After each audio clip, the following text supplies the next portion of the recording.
अस्सलाम वालेकुम जी। टाउट सहाफ़ियों की कुल औकात क्या होती है? आज ही आपको बताऊँगा। हामिद मीर साहब, उनको डीजीआई इश्तियाक साहब ने इंटरव्यू दिया। यहाँ से भी आपको औकात पता चल जाएगी।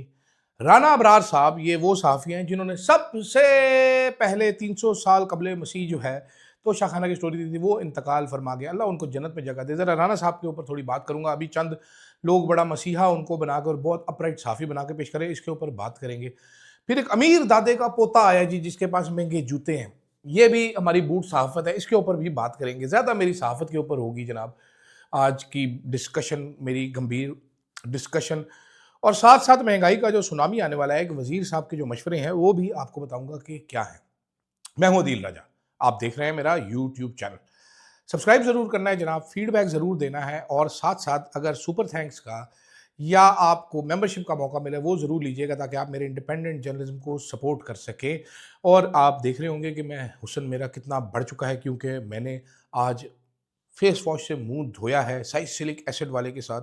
क्योंकि साबुन से मैं रोज़ मुंह धो के आ रहा था, तो आप लोग मेरी कोई ख़ास तारीफ़ नहीं कर रहे थे, तो वो ज़रूर कीजिएगा मेरे हुस्न की तारीफ़। शुरू करते हैं जनाबे वाला। टाउट सहाफ़ियों की कुल औकात क्या होती है? टाउट सहाफ़ियों को पैसे दिए जाते हैं, हड्डी डाली जाती है मुनासिब, उनकी मुनासिब देख रख की जाती है। आपने अगर कोई जानवर पाला हो, आपने कोई पिल्ला कुत्ता पाला हो, तो उसकी आप मुनासिब देख रख करते हैं, उसको अकेला नहीं छोड़ते। इसी तरह टाउट सहाफ़ियों को वक्तन फ़वक्तन हड्डी डाली जाती है, उनको एहसास दिलाया जाता है कि असल में तुम ही हो। तुम ही हो, क्योंकि तुम ही हो, ज़िंदगी तुम ही हो। ये उनको एहसास मुकम्मल तौर पर दिलवाया जाता है, लेकिन असल में वो होते नहीं हैं। जो होते हैं वो कोई और होते हैं, और ये हमारे टाउट सहाफ़ियों को ये बात अब पता चल जानी चाहिए। इधर बहरूपी अफ़सार है, वो गलत हुसैन है, मुन्ना नाई है, इधर रावी है, इधर कितने ऐसे बाहें फैलाएँ एस्टेब्लिशमेंट की एक नज़र करम के इंतज़ार में। वो एक फ़ारूकी साहब है, गरीदा फ़ारूकी साहब है, वो सरकारी हाजन है, ठीक है, इशारे के मुंतज़िर होते हैं सारे। लेकिन डीजीआई एसपीआर साहब को भी मालूम था कि मैंने सीरियस बात करनी है, जिसका वज़न हो, जो कि लोग सीरियस लें, तो मैंने किसको इंटरव्यू देना है। और फिर इंटरव्यू हामिद मीर साहब को दिया गया। वो हामिद मीर साहब जो शायद चंद माह पहले तक ब्रीफिंग में भी ना जाते हों एसपीआर की, लेकिन इंटरव्यू उनको दिया। तो इससे हमारे प्यारे-प्यारे, क्यूट-क्यूट टाउट सहाफ़ी जो हुए, उनको अपनी औकात अच्छे तरीके से पता चल जानी चाहिए। उनको ये ज़रूर पता होना चाहिए कि जनाब आपको रखा हुआ है, क्योंकि आपका दिमाग, कान और मुंह का कनेक्शन नहीं है, आपका सिर्फ कान और मुंह का कनेक्शन है। जो चीज़ आपके कान में डाली जाती है, वो यहाँ से सीधा बाहर आती है, ठीक है? दिमाग में जाके आप सोचते नहीं हैं, आपको कॉमा फुल स्टॉप चेंज करने की इजाज़त नहीं है। तो जितनी औकात होती है, उतना ही बंदे को दिया जाता है। तो इसलिए ये टाउट साफ़ियों को यकीनन पता चलना चाहिए, और हमारे मुल्क के लोगों को भी पता चलना चाहिए। अगर अरशद शरीफ साहब ज़िंदा होते, तो अरशद शरीफ साहब ये इंटरव्यू कर रहे होते, आमिर मीर साहब ये इंटरव्यू कर रहे थे। 3-4 लोग हैं जो ये इंटरव्यू कर सकते थे। उसके अलावा इन बेचारे पपलू-डपलुओं को किसी ने घास नहीं डाली, किसी ने मुँह तक नहीं लगाया। ये वो लोग हैं, इनमें से चंद एक हामिद मीर साहब के खिलाफ कैंपेन तक करते रहे कि हामिद मीर साहब बड़े बुरे आदमी हैं, हामिद मीर साहब ऐसे आदमी हैं, हामिद मीर साहब वैसे आदमी हैं। और मैं सच बता रहा हूँ आपको, ये कैंपेन तक होती रही है। लेकिन कल फिर सबको साँप सूँघा रहा है। ये औकात होती है कुल, ये कुल जीवन होता है टाउट सहाफ़ियों का। दूसरी तरफ जनाब राना अबरार साहब, उनको कहा जा रहा है ये वो सहाफ़ी थे जिन्होंने तोशा खाना की स्टोरी निकाल ली, फिर ये वहाँ पर गए, फिर इन्होंने मुसीबतें झेली, फिर इनके पीछे एजेंसियाँ लग गईं, फिर ये बेरोज़गार हो गए। हकीकत क्या है? राना साहब के मैं नहीं जानता राना साहब को, बिल्कुल जी, बिल्कुल नहीं जानता। राना साहब बहुत बड़ी तोप होंगे सहाफ़त की, मैंने नहीं नाम सुना। राना साहब बहुत अफ़लातून होंगे सहाफ़त के, मैं नहीं जानता राना साहब को। ठीक है? राना अबरार साहब उनका नाम है, राना अबरार हुसैन है, जो भी है। हकीकत ये है, सच बोलना चाहिए आपको, मैं राना साहब की बुराई नहीं करना चाहता। हकीकत ये है कि तोशा खाना की ये वाली कहानियाँ जो हैं, ये राना साहब के मंज़र-ए-आम से आने से पहले एजेंसियाँ लोगों को सुना रही थी कि ये कर दिया, वो कर दिया, इस तरह कर दिया, उस तरह कर दिया। हकीकत, राना साहब को जो क्रेडिट दिया जा रहा है कि राना साहब जी इस सदी के सबसे बड़े आइंस्टाइन थे, खबर लेके आए थे। माज़रत के साथ राना साहब बुरे तरीके से इस्तेमाल हुए।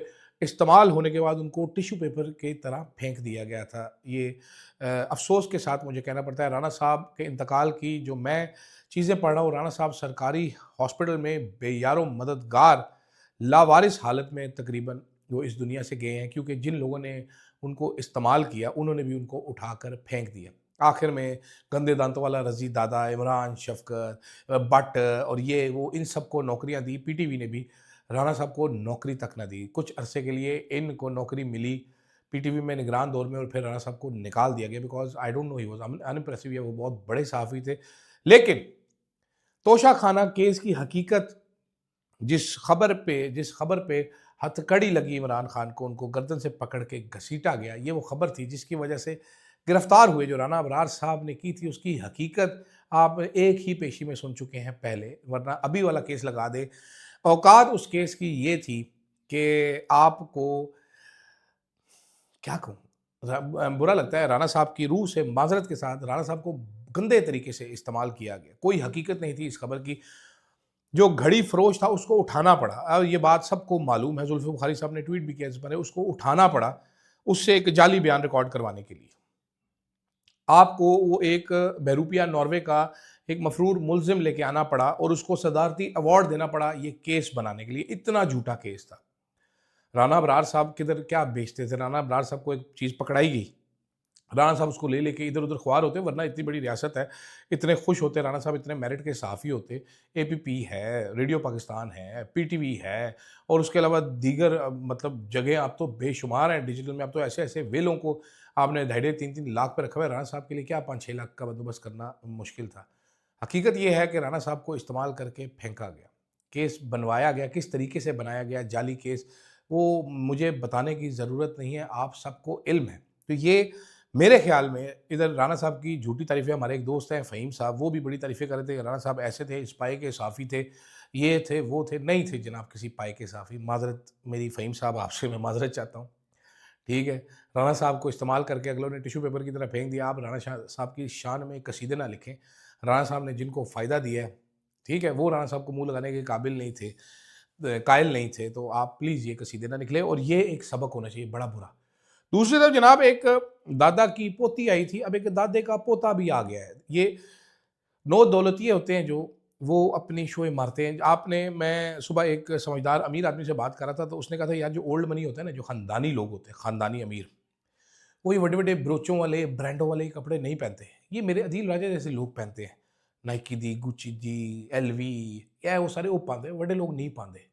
ठीक है? उनके कोई कपड़ों पे कोई ब्रांडिंग नहीं होती, उनकी बेल्ट पे बड़ा-बड़ा एलवी नहीं लिखा होता, उनकी ऐनक पे डी एंड जी नहीं लिखा होता। तो वो बात हो रही थी कि जी अमीर दादे का एक जोकर पोता आया है, जो बता रहा है कि जी मैं इसलिए बड़ा आदमी हूँ क्योंकि मेरा दादा बहुत बड़ा आदमी था और मेरे पास 5 जूते हैं लुई वितौं के, और ये वज़ीर आला ने पहना है क्योंकि मेरी तो हैसियत बहुत बड़ी है। तो वज़ीर आला ने कैसे ले लिया? ये तोहफ़ा दिया है तो बताएँ, ये हमें बताएँ जी, हमें बताएँ।